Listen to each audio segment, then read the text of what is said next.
The rain hammered against the military cemetery's black umbrellas as hundreds of people gathered round the polished metal coffin. 16-year-old Hannah pulled her coat tighter. Watching droplets roll down the Earth Defense Force insignia carved into the headstone, her father's name gleamed beneath it. Commander June Park, hero of the Titan Station battle. Your father saved 12,000 lives that day, whispered Colonel Kim, placing a gentle hand on Hannah's shoulder. The older man's voice cracked slightly. When those alien readers broke through our outer defenses, June didn't hesitate. He flew his fighter straight into their mothership's reactor core. Hannah nodded.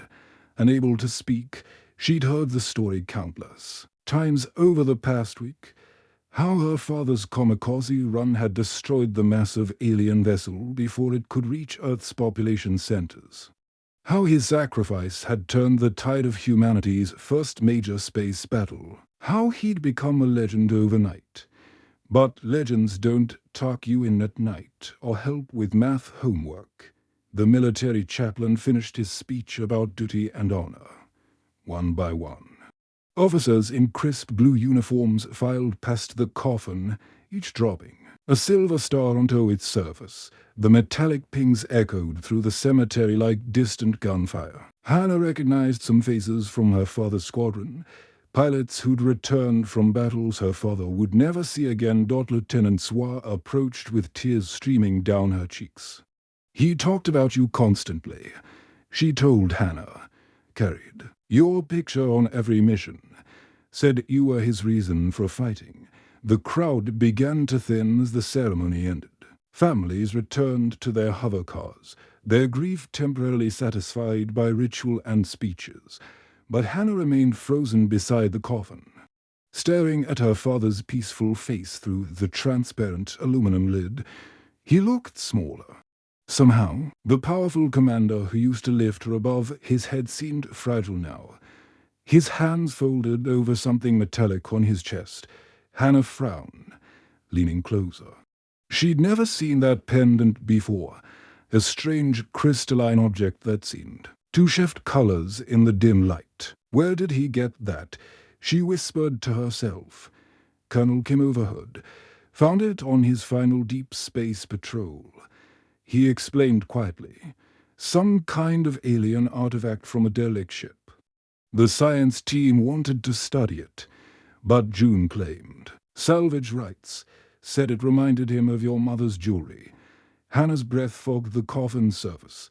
Her mother had died when she was 7, cancer that the medical nanobots couldn't cure. The pendant did look like something her mother would have worn. With its intricate geometric patterns and soft inner glow, the cemetery workers waited respectfully at a distance. But Hannah could feel their impatience. Soon they would lower her, farther into the ground forever. This was her last chance to say goodbye. She pressed both palms against the coffin's lid. I miss you already. Dad, she whispered.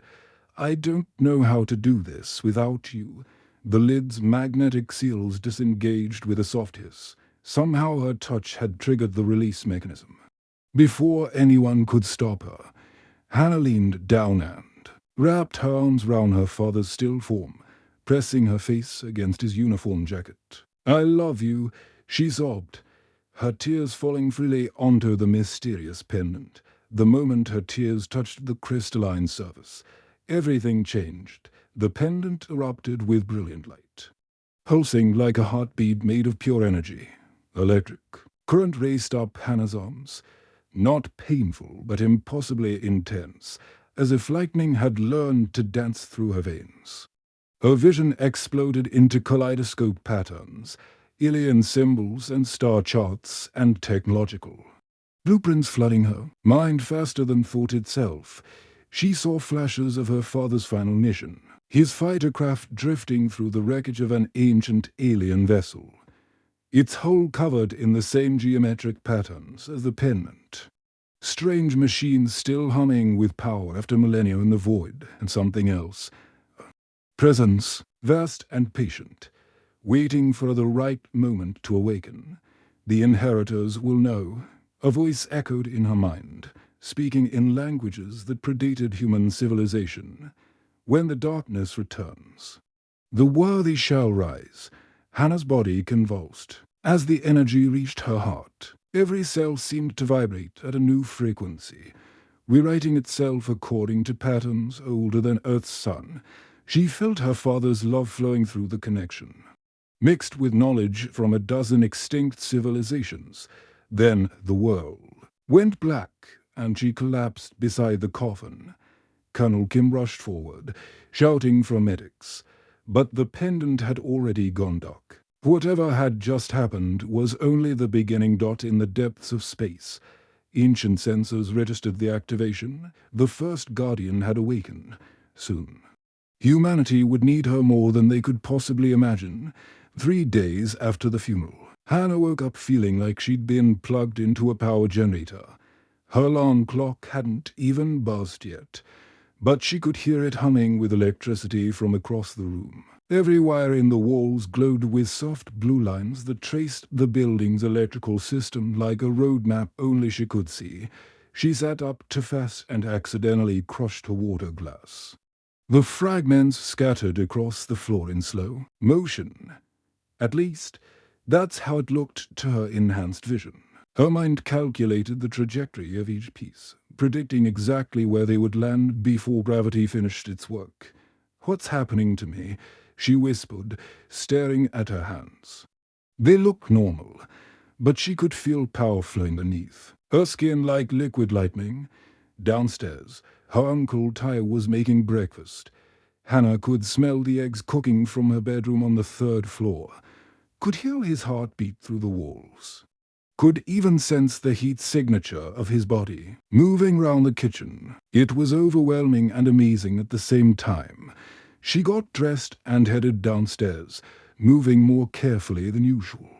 Every step felt like she might accidentally punch through the floor or tear the doorknob off its hinges. A reflection in the hallway mirror looked the same, but her eyes seemed brighter somehow, like stars trapped behind glass. "You're up early," Uncle Ty said without turning round. He'd been taking care of her since the funeral, though neither of them talked much about the future. "How are you feeling?" "Different," Hannah admitted, sitting at the kitchen table. The toaster's heating elements glowed orange in her peripheral vision, and she could see the microwave's electromagnetic field pulsing like a heartbeat. Really different. Before her uncle could respond, the doorbell rang through the walls. Hannah could see 3 human-shaped heat signatures standing on the porch, along with several electronic devices that sparkled with digital activity. Her enhanced hearing picked up their whispered conversation. "Are you sure the readings came from this address?" "Positive. The energy signature matches the artifact Commander Park recovered." "Then the girl must be affected. We need those samples, Uncle." Ty opened the door to find 3 people in dark suits holding government identification. The woman in front had silver hair and calculating eyes that immediately focused on Hannah. "I'm Dr. Yuna from the Defense Research Division," she said, stepping inside without invitation. "We need to discuss your father's final mission." Her companions began unpacking strange devices, scanners that beeped rapidly when pointed at Hannah, and sensors that made her skin tingle from across the room. She could see their internal circuitry working, processing data about her in ways that made her feel like a lab rat. "The pendant your father found," Dr. Yuna continued, "it's not from any known alien species. Our xenoarchaeology team has been studying similar artifacts for decades, but they've never shown any activity before." One of the men held up a tablet displaying her father's mission recordings. Hannah watched her dad's fighter craft drifting through the twisted wreckage of what looked like a massive alien battleship. The hull was covered in the same geometric patterns as the pendant, but this vessel was easily 10 times larger than Earth's biggest space stations he found it in. "The ship's central chamber," Dr. Yuna explained. Along with this, the tablet switched to a recording of her father's voice. tinny through the spacecraft's communication system. Personal log. Day 12 of deep patrol. The artifact is definitely artificial. But the ship around it looks ancient. There are symbols everywhere that hurt to look at directly. Found a data core that's still partially active. It's trying to communicate, but the translation is incomplete. Her father's image appeared on screen, floating in zero gravity inside the alien vessel behind him. Strange machines covered in pulsing lights stretched into the darkness. The pendant hung round his neck, glowing softly. The computer finally cracked part of the message. His recorded voice continued, something about inheritors and guardians. There's a warning, too. When darkness comes again, the chosen will know. I don't like the sound of that. Dr. Yuna paused the recording. 3 days later, your father died defending Titan Station, but the enemy ships that attacked us, they matched the technology signatures from that derelict vessel. Hannah felt ice forming in her stomach. You're saying the same aliens who built that ship attacked? U.S. No, Dr. Yuna replied grimly. We're saying the aliens who destroyed that ship are coming back, and somehow that pendant chose you to help us fight them. The woman gestured to her assistants, who began setting up more equipment.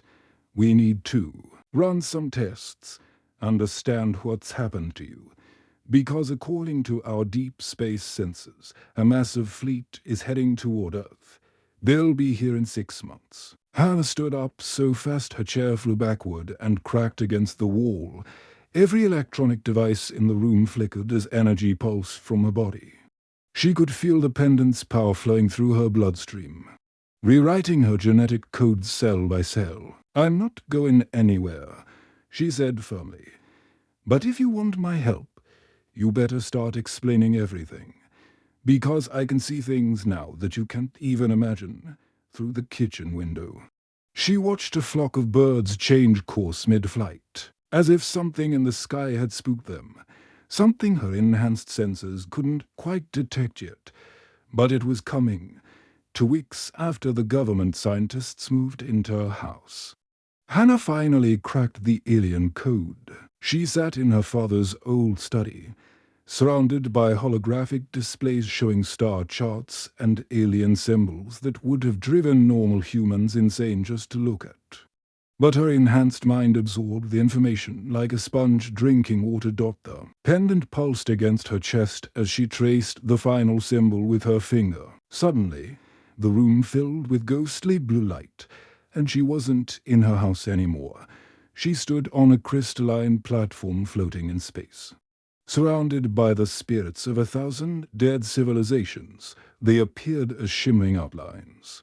Some humanoid, others resembling giant insects or flowing energy beings. All of them bore the same pendant she wore, though each was slightly different, evolved for their specific species. Welcome, young guardian, spoke a voice that seemed to come from the stars themselves, before her materialized there. Translucent figure of what looked like a tall, graceful being with forearms and skin that shifted between purple and silver. I am Keth, last of the Vorthani. We have been waiting for your awakening. Hannah found her voice. Waiting for what? I don't understand any of this. Keth gestured to the cosmic void around them, and images began forming in the darkness. She saw flourishing worlds filled with life, their cities reaching toward the stars. Then came the destroyers, massive black ships shaped like twisted spears, each one the size of a moon. They moved through space like locusts, consuming everything in their path. The Devourers, Keth explained, his voice heavy with ancient grief. They have roamed the galaxy for millions of years, feeding on the life force of entire civilizations. They are not truly alive. They are machines, created by a species that died out long ago. But they never stopped their mission to consume. The images shifted, showing the Devourer's ships descending on world after world. Hannah watched in horror as entire planets were stripped bare. Their populations dissolved into energy that fed the Dark Fleet the attackers moved with. Mechanical precision, showing no mercy to children or elders, no interest in surrender or negotiation. Every few thousand years, they returned to harvest the galaxy's younger species. Kith continued, but some civilizations learned to fight back. We created the Guardian Network, a system that chooses champions from worthy species when the Devourers come. Another figure appeared beside Keth, this one resembling a massive bear-like creature with 6 legs and glowing eyes. I am ran of the Korthic clans. It rumbled. My people held the line for 3 centuries before falling, but our sacrifice allowed 7 other worlds to prepare. More guardians materialized around the platform, dozens of them, each representing a different species that had faced the Devourers. Some had won, some had lost, but all had fought to protect not just their own worlds, but the entire galaxy. The pendant chooses those with the strongest connection to their people, explained the serpentine being whose scales reflected starlight. Your father's sacrifice awakened something in you, child. The network recognized humanity's potential. Hannah felt tears streaming down her face. But why me? I'm just a kid. I don't know how to fight space monsters. Kit smiled sadly. None of us did, at first. But the network doesn't just choose fighters. It chooses those who can inspire others. Your father died protecting strangers. That same spirit lives in you. The ghostly images shifted again, showing Earth's solar system. Hannah gasped as she saw them. Hundreds of massive dark shapes moving between the outer planets like sharks circling wounded prey. The Devourer fleet was already here, just waiting for the right moment to strike. They're studying us. Rand growled, learning our defenses, our weaknesses. They always do this before the final assault. How long do we have? Hannah asked, though she dreaded the answer. 3 months, maybe 4. Keth replied, but you're not alone. The network has been preparing for this moment. Every guardian who ever lived can lend you their knowledge, their strength, as if to demonstrate. Hannah suddenly felt her mind expanding.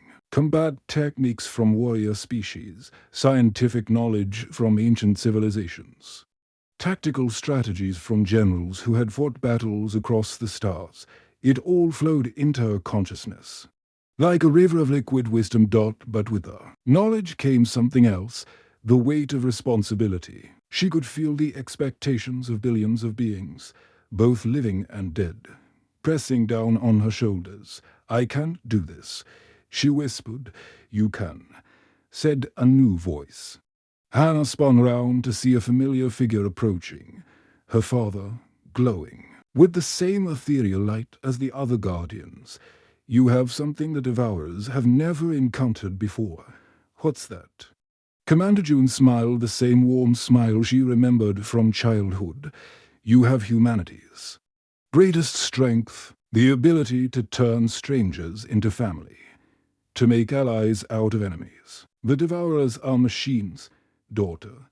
They don't understand love, sacrifice, or hope. Those will be your weapons. The vision began to fade, but her father's words echoed in her mind. Remember, you are not just fighting for Earth, you're fighting for every world the Devourers will target next. Hannah found herself back in the study, but everything had changed. She could feel the presence of every guardian who had ever lived, their knowledge and experience now part of her own. The pendant round her neck pulsed with new purpose outside. She could hear Dr. Yuna and her team scrambling to understand readings from their instruments. But Hannah already knew what the data would show. The real war was about to begin. The underground command center beneath Seoul buzzed with activity as Hannah walked through corridors lined with the most advanced technology Earth had ever produced. Her footsteps echoed off metal walls covered in holographic displays showing star charts, fleet positions, and countdown timers that made everyone's stomach clench. 2 months until the Devourers arrived, and humanity was scrambling to build defenses against an enemy that had conquered galaxies. General Minho stood before a massive tactical screen, his weathered face grim as he studied the approaching threat. Red dots representing enemy ships filled the display like a swarm of deadly insects. Each dot was a vessel capable of destroying entire cities. 3,000 ships confirmed. He reported as Hannah approached. Our best estimates put their total firepower at 50 times our entire nuclear arsenal. Dr. Yuna looked up from her research station, exhaustion written across her features. We've been analyzing the data from the Guardian network. The Devourers don't just destroy, they adapt. Every weapon we use against them, they learn to counter within hours. Hannah placed her hand on the central command console, feeling the flow of electricity through her enhanced nervous system instantly. Her consciousness expanded to encompass the entire defense network. She could sense every satellite orbiting Earth, every missile battery hidden in mountain ranges, every fighter pilot training in the upper atmosphere. "Show me our assets," she said. And the room's display shifted to accommodate her enhanced processing speed. Data streams flowed directly into her mind. Earth's space fleet consisted of 200 fighters, 30 cruisers, and 5 massive dreadnoughts that had been constructed in secret over the past decade. It was impressive by human standards, but laughably small compared to what was coming.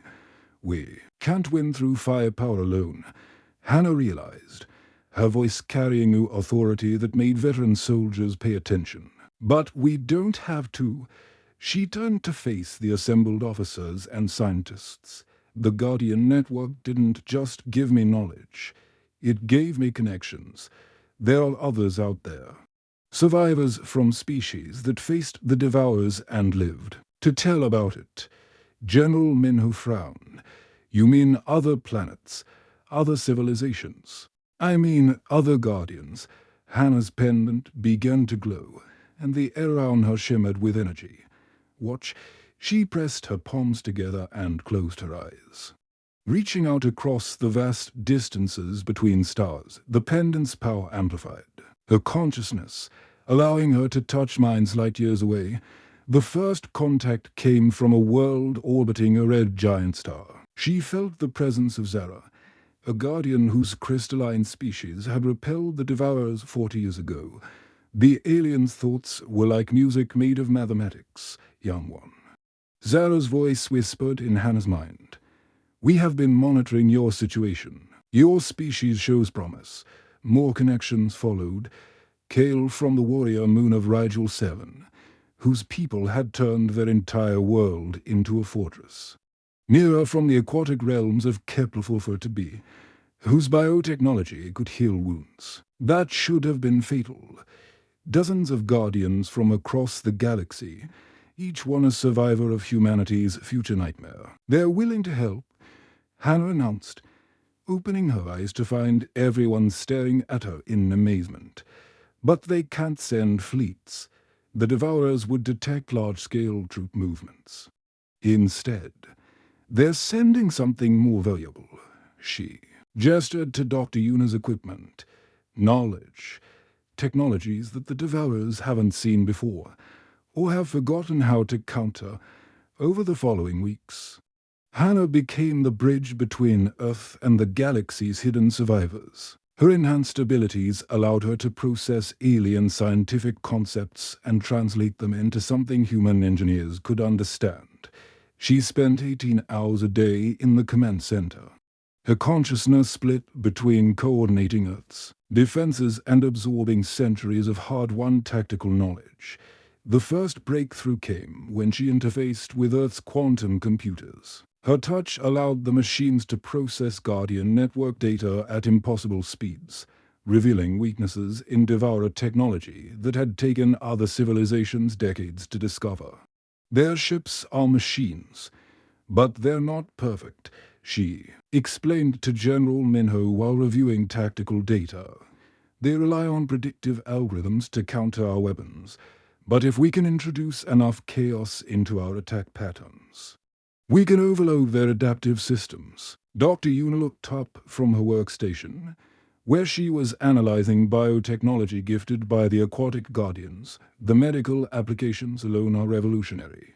We could enhance our pilots' reaction times, increase their resistance to G-forces, even help them survive in vacuum for short periods. Do it, Hannah ordered, but carefully. We need volunteers who understand the risks. The first test subject was Captain Day, a fighter pilot who had served alongside Hannah's father. When Hannah placed her hands on his shoulders, energy flowed between them like liquid lightning.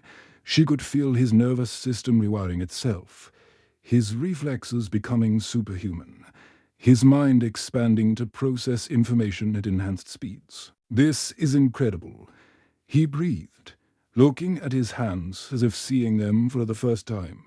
"I can feel the ship's systems understand their electronic signatures within a week." They had 50 enhanced pilots. Within a month, the number grew to 500. Each one became a node in Earth's growing defense network, connected to Hannah and through her to the accumulated wisdom of the galaxy survivors. But the most important breakthrough came when Hannah made contact with the architect, the last survivor of the species that had originally created the Guardian network. Its consciousness was ancient beyond measure, spread across multiple dimensions to avoid the Devourer's detection. Child of Earth. The architect's voice resonated in her mind like, "The birth of stars. Your species possesses something unique. The Devourers have faced countless civilizations, but never one that values individual sacrifice for a collective survival as strongly as humanity does." "What does that mean?" Hannah asked. "It means you have a weapon they cannot comprehend, because they cannot replicate it. Use that, and you might not just survive. You might end their reign of terror forever." As the countdown reached 30 days, Hannah stood before the assembled defenders of Earth, enhanced humans, alien technologies, and pure human determination had been forged into something the galaxy had never seen before. The Devourers were coming, but humanity would be ready. The alarm screamed through the command center as massive shadows fell across Earth's surface. Hannah stood at her father's old command station, watching the tactical displays fill with red warning indicators. The Devourer fleet had arrived 3 days early, their black ships blotting out the sun like a plague of mechanical locusts. 3,000 enemy vessels confirmed, General Minho reported, his voice steady despite the impossible odds. "There, taking positions round the planet, just like the Guardian network predicted." Through the command center's reinforced windows, Hannah could see the enemy ships hanging in the sky like twisted spears. Each one was easily 10 times larger than Earth's biggest space station, their hulls covered in the same geometric pattern she'd seen in her visions. They pulsed with dark energy that made her enhanced sensors scream warnings. "All defense stations report ready," Dr. Yuna announced from her position at the communications ray. "Enhanced pilots are in position, orbital platforms armed, and the ground-based particle cannons are charging." Hannah closed her eyes and extended her consciousness through the global defense network. She could feel every human defender as if they were extensions of her own body. 500 enhanced pilots in their fighters, thousands of soldiers manning weapon systems, millions of civilians taking shelter in underground bunkers. "There, scanning us," she announced, sensing the alien probes washing over Earth like invisible searchlights. "The Devourers are analyzing our defenses, looking for weaknesses." Captain Day's voice crackled through the communication system from his fighter cockpit. "Hannah, my enhanced sensors are picking up something weird. The enemy ships aren't just machines. There's something else controlling them. Something that feels angry." Before Hannah could respond, the attack began. Beams of pure darkness slanced down from the Devour ships, striking Earth's orbital defenses. The space stations didn't just explode, they seemed to dissolve, their matter converted into energy that flowed back to the alien vessels like feeding tubes. They're not just destroying us. Dr. Yuna gasped, watching the readings on her instruments. They are consuming our technology, our resources, even the life force of our people. Hannah felt each loss like a physical blow. Every defender who died sent a spike of pain through her enhanced nervous system. But she also felt something else, the presence of the Guardian Network. Reaching across the galaxy to lend her strength. All units, execute Pattern Delta 7, she commanded, her voice carrying to every human defender simultaneously. Remember your training. We're not just fighting for survival, we're fighting for the right to exist, Earth's fighters. Launched in coordinated waves, their enhanced pilots moving with superhuman precision. But the Devourers adapted quickly, their defensive systems learning to counter human tactics within minutes. What should have been devastating attacks barely scratched the alien hulls. They're too strong, General Minho said grimly as casualty. Reports flooded in. We're losing fighters faster than we can replace them. That's when Hannah felt it, a familiar presence brushing against her consciousness, her father's spirit. Along with the ghosts of every guardian who had ever faced the Devourers. Remember what I taught you, Commander June's voice whispered in her mind. The strongest weapon isn't always the biggest gun. Sometimes it's the willingness to give everything for those you love. Hannah understood. She opened her pendant's connection to the Guardian Network fully, feeling the combined knowledge and power of 1,000 civilizations flowing through her. But more importantly, she felt their emotions, their love for their people, their determination to protect the innocent, their willingness to sacrifice everything for the greater good. All enhanced pilots, form up on me, she announced, stepping into her own fighter craft. We're going to show these machines what it means to be human. As her ship launched from the command center's hidden bay, Hannah extended her enhanced abilities to every human defender in the battle, through the Guardian Network. She shared not just tactical knowledge, but something far more powerful, the emotional connection that bound humanity together. Suddenly, every pilot could feel their fellow defenders' courage. Every soldier could sense the civilians they were protecting. Every person on Earth became part of a single, unified consciousness dedicated to defending their home. The effect was immediate and devastating. Human fighters began moving in perfect synchronization, their attacks coordinated by shared emotion rather than just tactical planning. When one pilot was killed, the others felt their sacrifice and fought even harder. When civilians were threatened, defenders across the globe responded with fury that the mechanical devourers couldn't understand or counter. They're adapting to our weapons. Captain Day reported as his squadron engaged a massive devourer cruiser. But they can't adapt to our spirit. Hannah flew her fighter straight toward the enemy flagship, a monstrous vessel that dominated the sky above Seoul. As she approached, she could feel the alien intelligence controlling the fleet, cold, calculating, utterly without emotion or empathy. You cannot defeat us. The devourer consciousness spoke directly into her mind, its voice like grinding metal. We have consumed 1,000 civilizations. Your species is nothing special. You're wrong, Hannah replied, gathering the full power of the Guardian Network around her like armor made of starlight. We are special, not because we're stronger or smarter, but because we care about each other.